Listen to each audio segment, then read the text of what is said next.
Smishingas yra sukčiavimo žinutės telefonu. Dažniausiai tai būna trumpoji žinutė, kuri bando išvilioti jūsų duomenis arba pinigus. Tai tas pats phishingas, tik ne elektroniniu paštu, o žinutė telefone.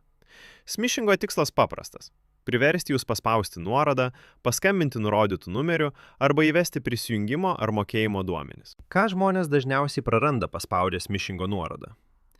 Pirmiausia, prarandamos paskyros. Tai gali būti elektroninis paštas, pavyzdžiui, Gmail arba Outlook.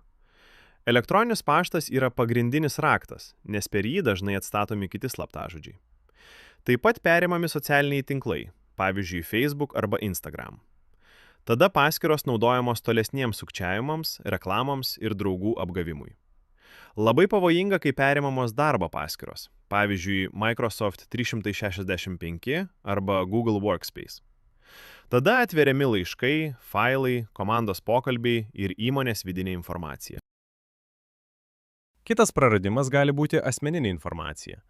Spaudžiant ant nuorodų ir suvedant asmens duomenis, asmens kodą, adresą, telefono numerį ar įkeliant dokumentų nuotraukas, šie duomenys vėliau gali būti panaudoti tapatybės vagystei arba tikslesnėms, labiau įtikinamoms tikslinėms atakoms. Paskutinis, bet kone svarbiausias dalykas – jūsų mokėjimo duomenys. Jei nepasitikite svetaine, neveskite jokių kortelės duomenų ir neatlikite jokių pavedimų.